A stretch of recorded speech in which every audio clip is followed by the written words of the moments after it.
Hello दोस्तों, तो आज फिर से बहुत ही मजेदार प्रश्न लेकर आए हैं। तो चलिए प्रश्न को अच्छे से सॉल्व करते हैं। देखिए प्रश्नावली 4.2 में दिया हुआ है।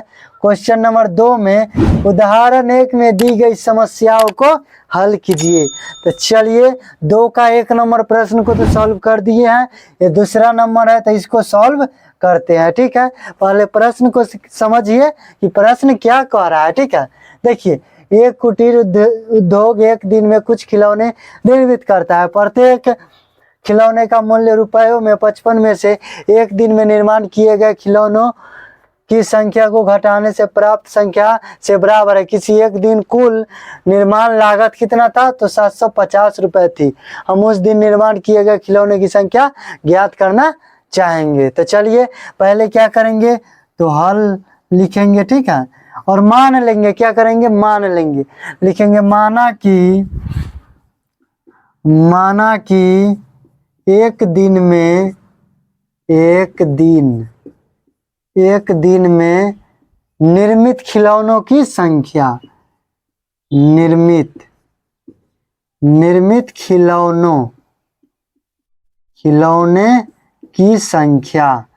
खिलौने की संख्या क्या मान लेंगे? तो x मान लिए। ठीक है, x मान लिए। तो अब क्या कह रहा है, प्रत्येक खिलौने का मूल्य, तो लिखेंगे क्या, प्रत्येक खिलौने का मूल्य, प्रत्येक खिलौने का मूल्य क्या हो जाएगा? तो कितना है प्रत्येक खिलौने का मूल्य? रुपयों में 55 है। कितना है? 55 है। तो 55 में से एक दिन में निर्माण किए गए खिलौनों की संख्या घटाने से, यानी एक दिन में निर्मित किए गए खिलौने की संख्या क्या है? x है। तो x को क्या इसमें से क्या करेंगे? घटा देंगे। यही बोल रहा है, 55 में से एक दिन में निर्माण किए गए खिलौनों की संख्या को घटाने से। ठीक है, घटाने से। तो अब क्या करेंगे? घटाने से। अब क्या कह रहा है, प्राप्त संख्या से बराबर है। किसी एक दिन कुल निर्माण लागत 750 रुपये थी। मतलब लागत कितना लगा है? तो 750 रुपये लगा। जैसे में मान लीजिए, देखिए एक खिलौने का दाम है कितना? 5 रुपये। कितना है? एक खिलौने का दाम 5 रुपये। तो 5 खिलौने का दाम कितना होगा? एक खिलौने का दाम 5 रुपये, तो 5 खिलौने का दाम क्या होगा? तो गुना करते हैं। क्या करेंगे? गुना। तो 5 गुने 5 बराबर क्या? 50 25। तो उसी प्रकार से यहाँ क्या करेंगे? गुना करेंगे। एक दिन में निर्मित किए गए खिलौने की संख्या से गुना करेंगे इसको प्रत्येक खिलौने का मूल्य से। ठीक है, चलिए लिखेंगे इसलिए प्रश्न से तो क्या हो जाएगा? x इंटू क्या? 55 माइनस x, और लागत कितना लगा है? तो 750 रुपये लगा है लागत। अब चलिए गुना कर देते हैं। क्या हो जाएगा? 55x माइनस एक्स स्क्वायर बराबर 750। इधर ले आइए तो minus x square plus 55x, और माइनस क्या हो जाएगा? 750 बराबर 0। तो इसमें क्या करते हैं, माइनस कॉमन लेंगे। तो plus x square minus 55x और प्लस 750 बराबर क्या? 0। तो माइनस उधर जाएगा तो क्या हो जाएगा? 0 होगा। X square minus 55 x² minus 55x plus 750 बराबर 0। अब क्या करेंगे? तो इसको गुणनखंड विधि से सॉल्व करेंगे। ठीक है, तो चलिए इधर ही सॉल्व करते हैं।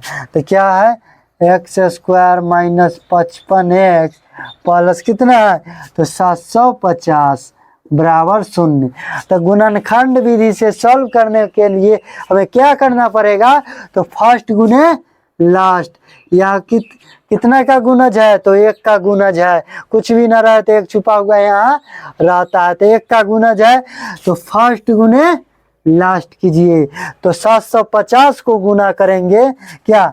750 को गुना करेंगे 1 से, तो इतना ही होगा। तो अब इसको क्या कीजिए? फैक्टर तोड़ लीजिए। ठीक है, तो क्या हो जाएगा? 3 दूना 6 और 7 दूना 14 और 5 दूना 10। फिर कितना से 3 से, 3 एकम 3 और 3 दूना 6 और 3 पचे 15। ठीक है, अब कितना से लगेगा तो 5 से, 5 दूना 10 और 5 25। फिर कितना से तो 5 से 5 25। तो अब हम इसको ऐसा क्या करें से दो संख्याओं का गुना करने पर 750 आए और दो संख्याओं को जोड़ने पर कितना आए 55 आए। ठीक है ना, तो चलिए क्या करते हैं तो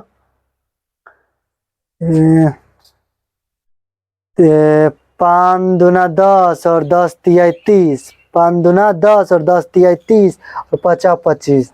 30 प्लस 25 कितना होता है तो 55 होता है, और 30 को 25 से गुना कीजिए तो कितना होगा, कितना होगा तो 750 होगा। कितना होगा 750 होगा।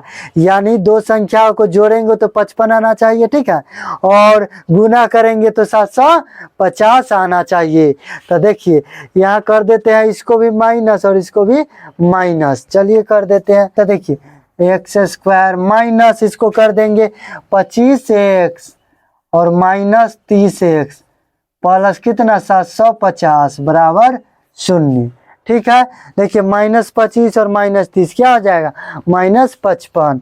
अब देखिए इसमें कॉमन x ले लीजिए, क्या बचेगा x -25। इसमें -30 कॉमन ले लेते हैं तो क्या +x और -30 को 25 से 750 को 30 से डिवाइड करेंगे तो कितनी बार में 25 बार में बराबर 0। तो देखिए ये सेम आ गया, तो यह हमारा प्रश्न सही है। ठीक है, तो एक ले लीजिए x -30 और ये 2 है तो उसमें से एक ले लीजिए, तो क्या हो जाएगा x -25 बराबर 0। तो लिखेंगे यदि x -30 बराबर 0 हो तो, 0 हो तो x बराबर क्या हो जाएगा +30। पुनः यदि क्या x -25 बराबर 0 हो तो x बराबर क्या आ जाएगा +25। तो लिखेंगे अतः हल x बराबर क्या आ जाएगा तो 25, 30। यही हमारा क्या हो गया आंसर हो गया। देखिए कितने अच्छे से हमने इस प्रश्न को सॉल्व कर दिया है। अगर वीडियो अच्छा लगा हो तो लाइक करें, सब्सक्राइब करें और एक शेयर जरूर से जरूर करें। तो चलिए हम मिलते हैं नेक्स्ट वीडियो में, तब तक के लिए बाय बाय, धन्यवाद।